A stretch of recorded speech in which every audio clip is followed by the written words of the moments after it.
হযরত ওমর তিনি মিশরের গভর্নরকে খবর দিলেন। মিশরের গভর্নর এলো, হযরত ওমর বললেন, ও মিশরের গভর্নর, বসো, তোমার সঙ্গে কথা আছে।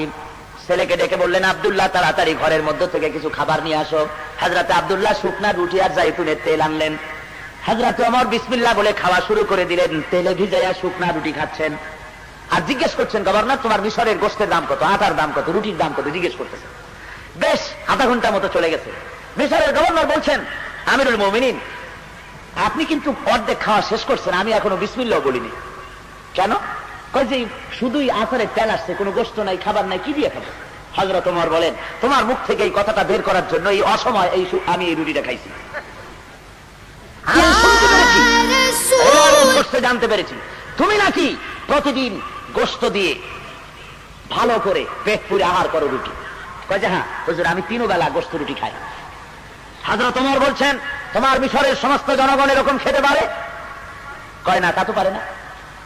হযরত ওমর বলে, মিশরের গভর্নর, তোমার জনগণ সবাই যখন খেতে পারে না, একা মজা লুটতেছো, কিয়ামতের দিন তোমার এই জিহ্বা জাহান্নামের কেচি দিয়ে কাটা হবে। ও গভর্নর শোনো, আমার মদিনায় দুর্ভিক্ষ দেখা দিয়েছে, আমার জনগণ সবাই খেতে পারে না গোশত রুটি, কেউ পারে কেউ পারে না। সেই জন্য আমি এই জৈতুনের তেল দিয়া আচার দিয়ে আমি রুটি খাই।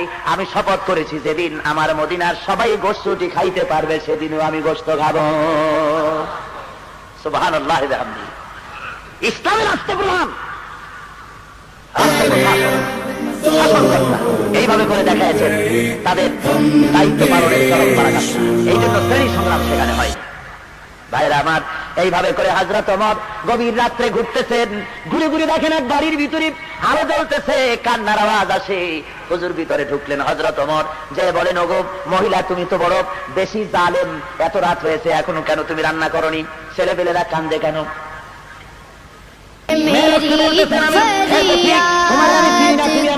বলতে পারো না, 3 দিন পর্যন্ত আমি কিছু খাই নাই, আমার এই বাচ্চারা কিছু খায়নি, আজ তারা শুনতে চায় না, ঘুম আসে না, সেই জন্য হাড়ির ভিতরে পানি দিয়ে আর পাথর দিয়ে নাড়াচাড়া আমি করতেছি আর বলতেছি, গোশত রান্না হতেছে, একটু পরে খাবি। থাকি তো কি ওর মধ্যে গোশত নাই? হযরত ওমর বলেন, আমার যেন পা থরথর করে কেঁপে উঠল। এরা মদিনার লোক ছিল না, এরা ছিল বাইরের থেকে এসেছিল, তাবু গেলে এখানে রয়েছে, তারা মদিনায় বেড়াতে এসেছে, এসেই দুরবস্থায় পড়েছে।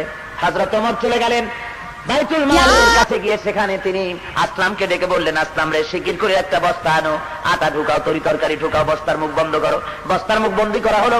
এবার ওই বস্তা ধরে হযরত ওমর বলেন, আসলাম বস্তাটা আমার মাথার উপরে উঠায় দেই।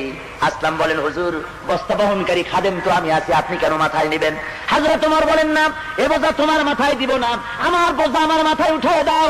যেহেতু আমি যে দৃশ্য দেখে এসেছি, আমার দেশের মধ্যে মানুষ না খায় রয়েছে, কিয়ামতের দিন আল্লাহর দরবারে আমার আসামি হওয়া লাগবে। আমার বোঝা আমার মাথায় উঠায় দাও। আর তার বোঝা মাথায় দিয়া আমিরুল মুমিনিন ছুটতেছেন, দৌড়াতেছেন। বুড়ির তাবু পর্যন্ত গিয়া তার বস্তা নামাইলেন, বের করে বলেন, মা, রুটি বানাও তাড়াতাড়ি করে। হযরত ওমর নিজে তরকারি করতে লাগলেন, রান্না হয়ে গেল।